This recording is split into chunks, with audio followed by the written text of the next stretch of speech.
I have not read this yet, guys. Rhodes actually informed me on this. He dropped it in the private chat here, but it looks like Walt Disney is actually trying to drop ABC.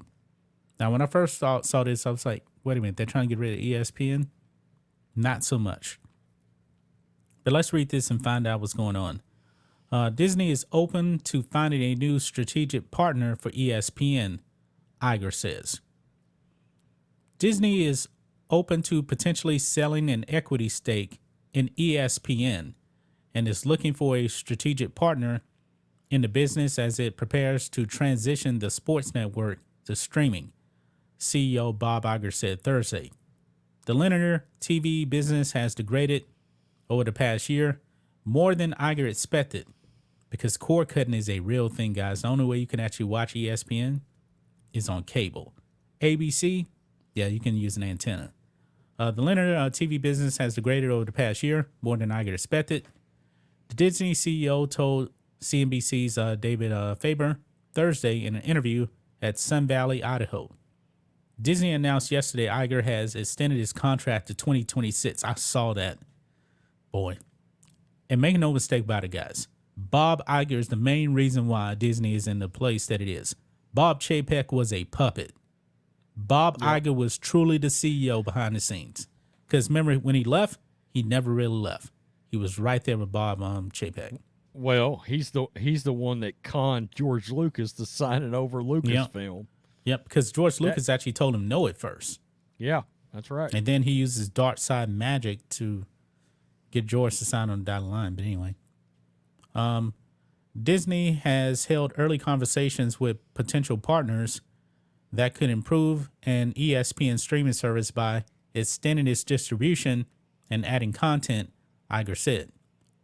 He declined to name specific partners. Disney currently owns 80% of ESPN. Hearst Communications owns the other 20%. I always forget about that. They don't own ESPN 100%, but they got all the control over it. So, right. Disney has held off from putting its prime ESPN content on its ESPN Plus streaming service as it continues to make billions of dollars in revenue each year through traditional cable TV. That ain't gonna last long. Still, millions of Americans cancel their cable subscriptions each year, and that number has accelerated in recent years. Quote, the challenges are greater than I anticipated, Iger said.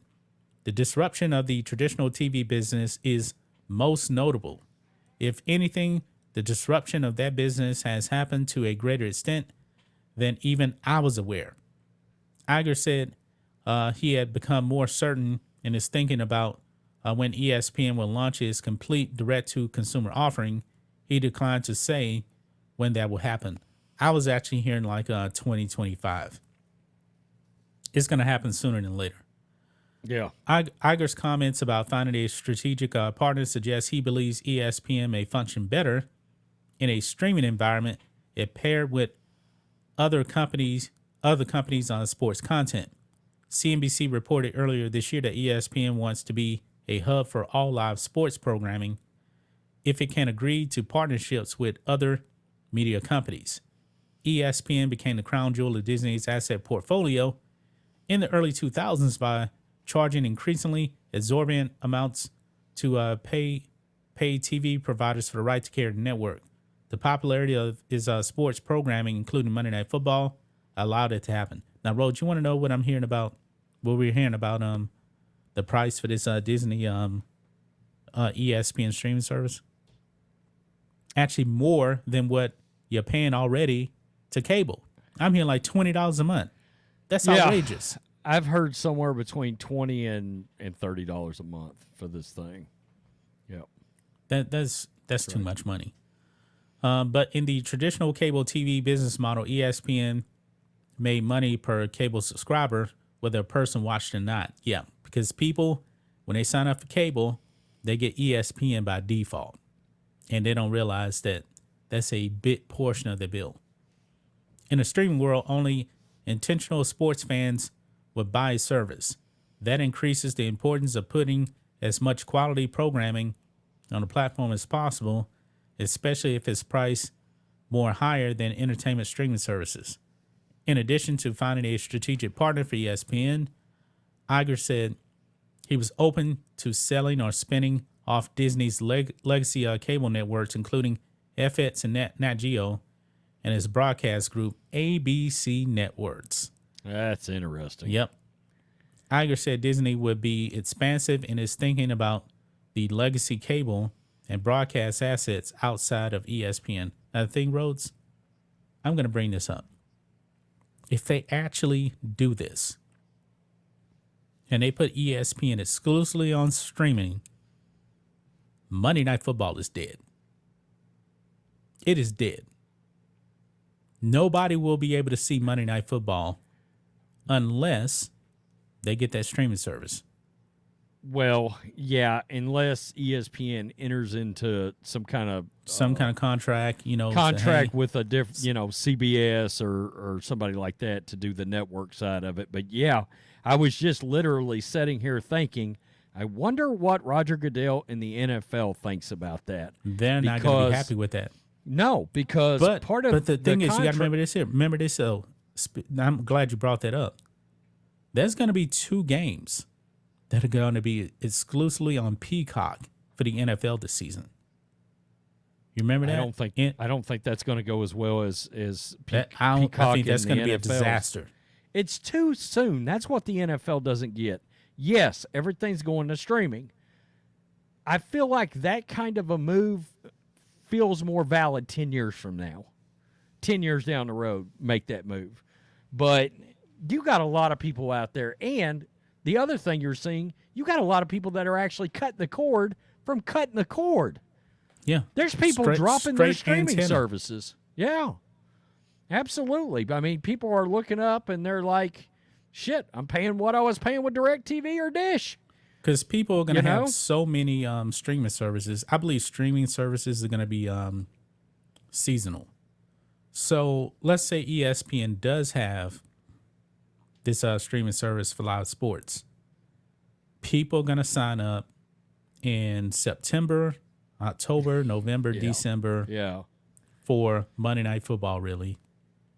And then after that, they're going to cancel.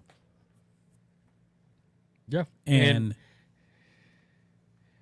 well, the thing that I find odd about this, they've got to figure out a way to keep the network portion of that active, because when the NFL decided to renew their contract for Monday Night Football and ESPN and all that was getting negotiated, the NFL absolutely, positively wants ESPN to pivot back to ABC for Monday Night Football. They want it back on network television, just like Sunday Night Football is on network television. That is a priority for the NFL, and it was part of the television thing. Isn't Monday Night Football simulcast on ABC? Well, have you noticed it wasn't for years? It was exclusively ESPN. Used to be on ABC back in the day when we were growing up. Then it went exclusively ESPN, and then the last 2 seasons, about 7 or 8 games a year have been simulcast back on ABC. And they want that eventually. What they want is they want ESPN to have the game on every ESPN channel all at once in different ways. Manningcast, ESPN2, a simulcast, ABC, ESPN, ESPN Deportes, and then they want ESPN News or whatever that is. They want them showing a version of the game. One problem I believe ESPN has is there's way too many ESPNs, and that just jacks up the price. I mean, what do you got? ESPN2, ESPN. I think ESPN News is gone, right? I don't think they have that anymore. Is it gone? Really? I don't know. Wow. But still, let's say they have that. You have ESPN Deportes. They own SEC Network. SEC Network. I mean, all of this stuff, man. And they're going to want you to fork over $20+ a month. That's got to be the most expensive streaming service out there. Peacock only costs $5 a month with ads. I'm for ad free. I think I'm paying $6.99 maybe Yeah. or $7.99, something like I that. have it without the ads. It's $10. But Oh, okay. I got Well, AM. that may be what I'm paying. See, some things I have all the time, and like I said, I have mats and I have what do I have? Mats and Netflix because I don't pay for those. See, I don't have Netflix right now. I let Netflix go. Yeah. At least. See, at I would least let it. for a I would while. let it. I would let it go too, but I'm not paying for it. So what's the point? You know. Yeah. I mean, have Prime. I have Prime, but I have Prime not because of the movie stuff, because of the 2-day shipping stuff. Like I reordered collagen, and I'm probably gonna get it today. So one thing about Prime, they don't charge you extra for the other stuff. I have Peacock. I have Peacock right now. That I'm paying for because of Yellowstone, even though I haven't watched Yellowstone in a while. And I'm paying Stars on Roku right now so I can watch Outlander, the final season. And once that's over with, I'm not going to spend $8 a month on that. So I'm only really paying for a few of these streaming services. I had AMC for a little bit so I can watch a couple of new shows, and then I canceled that.